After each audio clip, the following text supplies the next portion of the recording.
Welcome to the Alameda County Pod Training Module for Station Leaders.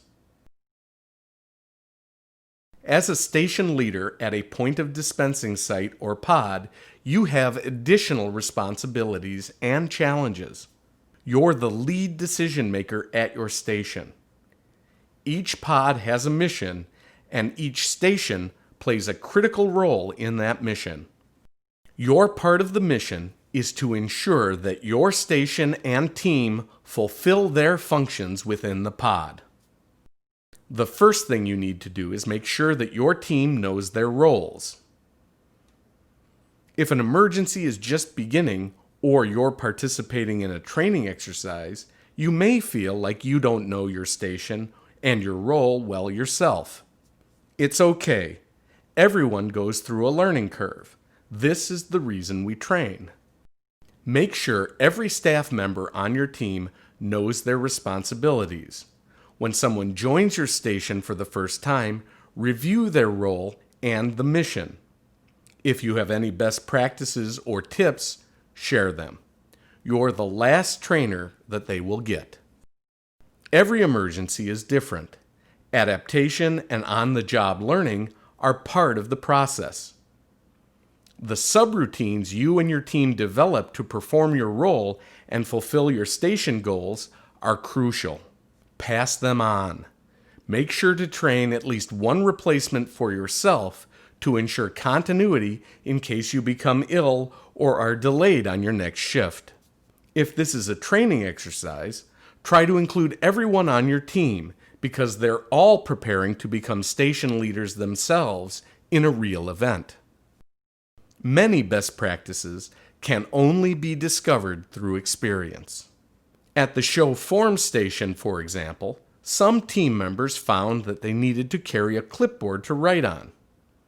Others preferred the wall as a writing board. And one found that using a marker as a ruler to quickly cite yes or no answers was a handy trick.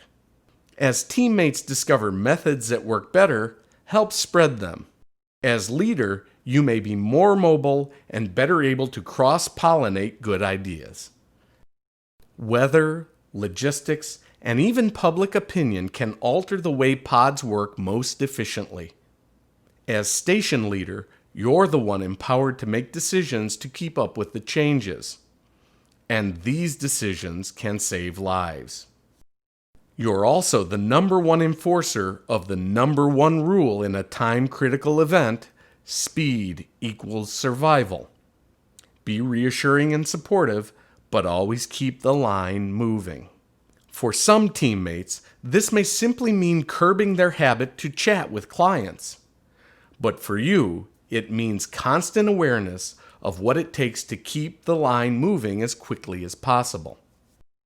Listen for problems with many ears. Staff, police, and the public are all in this with us together. And recognize that good solutions may come from any source.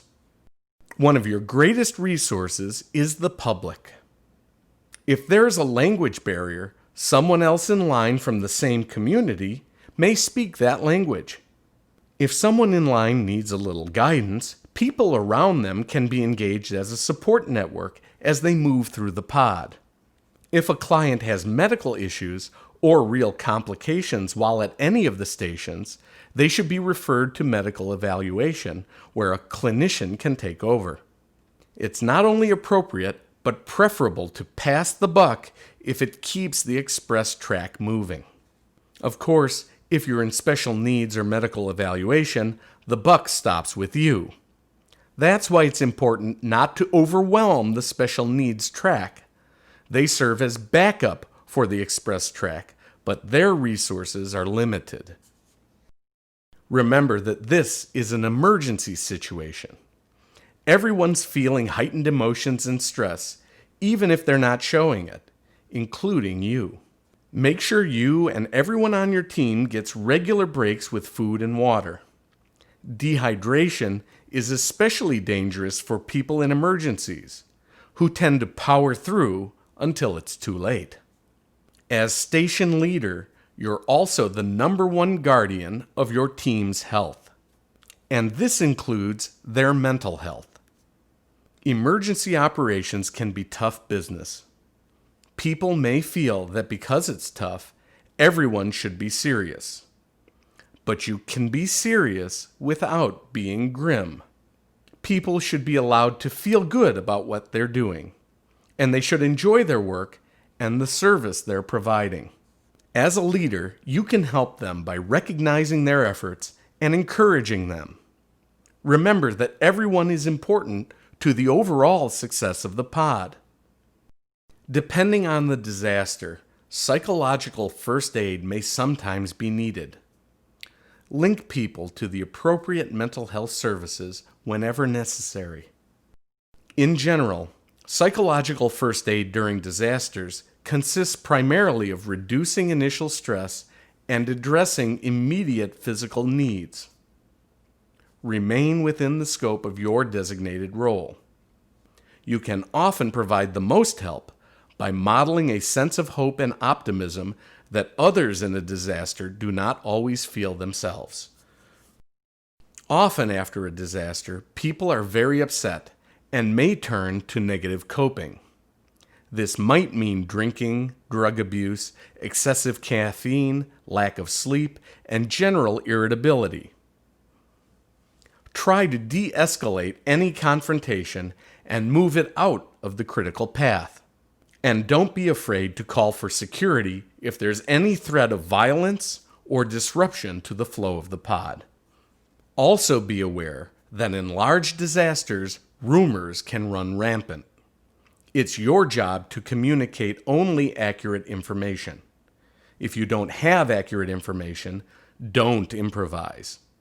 It's okay to say, I don't have that information, but I'm going to try to get that information for you. And sometimes that information will require additional references or services outside of the pod. Keep your team focused on its designated role and refer clients to questions and answers at the end of the pod or back to their family physicians or online resources. Don't be afraid to ask for help.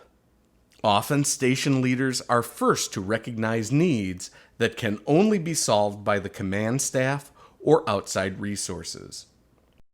As station leader, you'll be asked to complete an ICS unit log form to provide updated information on your unit. If you have an immediate need or wish to request additional supplies, you should complete an ICS message form. To quickly review, keep your team focused on their roles in the pod mission, which is mass care and dispensing.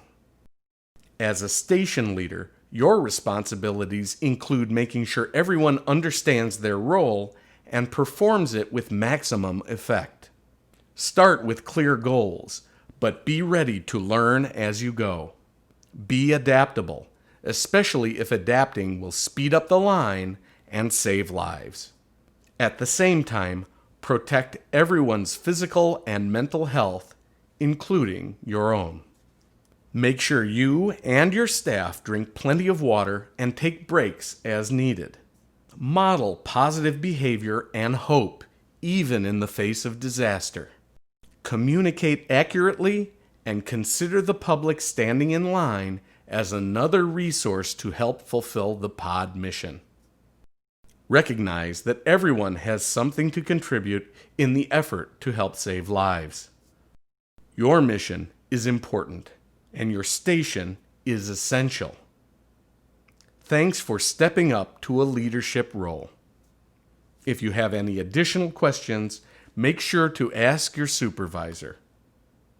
And whether you're in a training exercise or an actual event, we hope this leadership module will help you perform your role successfully. Thank you.